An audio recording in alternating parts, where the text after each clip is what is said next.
Welcome to episode 30 in this chess puzzle adventure series starring Bobby Fischerman, Average Joe, and Peter Potzer. Previously, 2 episodes back, Bobby Fischerman had followed the botanist into the Whispering Woods in search of the treasure chest, which he was hoping the botanist would lead him to. However, after several hours of traveling, Bobby Fischerman began to get hungry.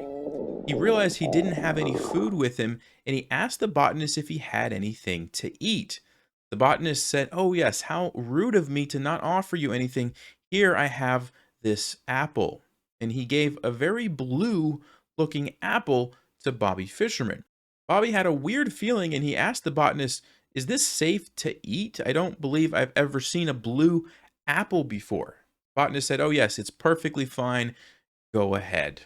And Bobby Fischerman, because he was so hungry, against his better judgment, decided to start eating the apple.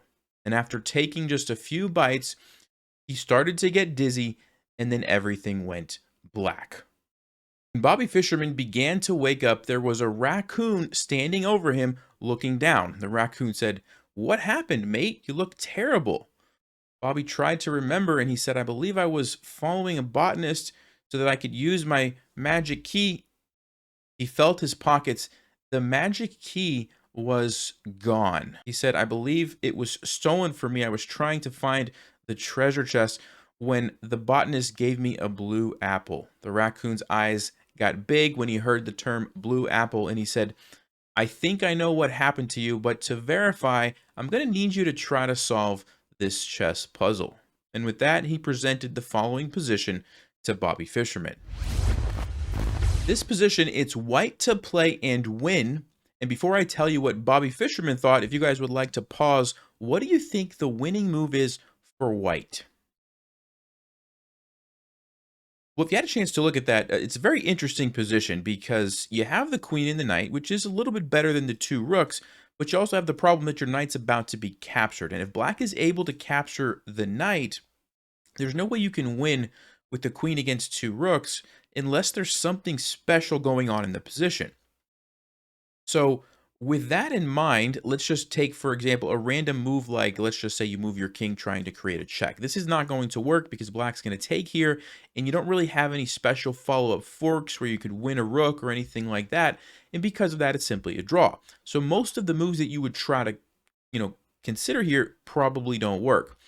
The winning move for white, though, is also one of those moves that you probably wouldn't consider. And here is what it is. Knight to e5. So it kind of looks like you're trying to save the knight. Maybe you're trying to attack the rook.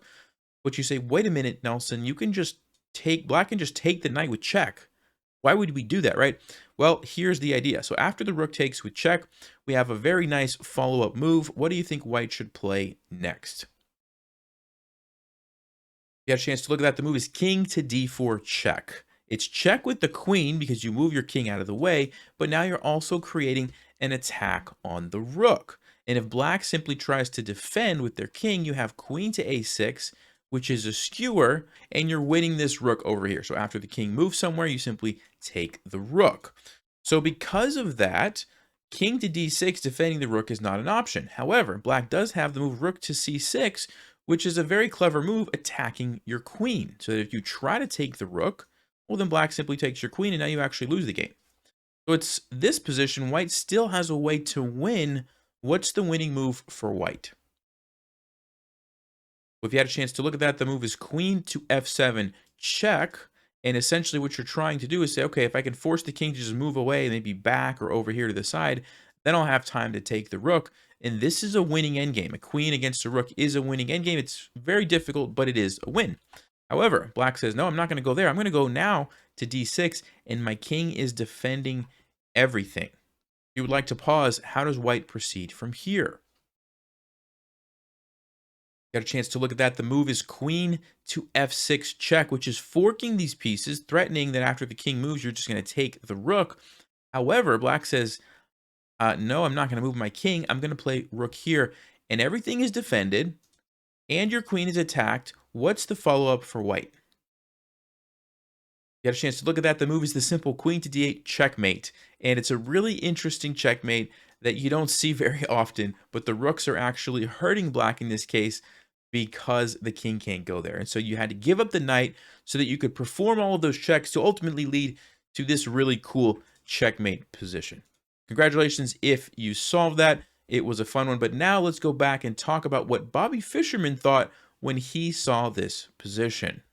When Bobby Fischerman first looked at the board, he was still feeling a bit dazed and confused. He was trying to reorient himself, and he asked the raccoon, he said, "What's the object of this game again?" The raccoon said, "To checkmate the king." "Ah, yes," Bobby said, "to checkmate the king." "And which one is the king again?" The raccoon said, "These are the kings right here." Bobby said, "Yes, yes, of course, of course. It's coming back to me. It's coming back. Okay." He said, "I think I know what the best move is. I think you have to go here with the queen because it attacks the king, and next move you can kill the king." The raccoon said, "Well, we call that check in chess, and the king would just take your knight." Bobby thought about it for a minute, and he said, "Ah, yes, but I see the follow-up. Queen moves to right here, and you attack the king and the rook, and the other rook. It's like a triple attack. It's a triple threat." The raccoon said, "Well, in chess, you would call that a triple fork, but it doesn't really work because the rook would just take you." Bobby said, "Yes, yes, I see that. Very tough position. I really have no idea what the answer is." The raccoon shook his head and he said, "It's as I thought, but the apple has made you lose 90% of your chess rating." "What was your rating before you ate the blue apple?" Bobby said, "I think I was rated 2,800. The raccoon said, "So by my calculations, your new rating is 280. And that's where we'll pick up our story next time. Thank you guys for watching, and happy adventures on the chessboard.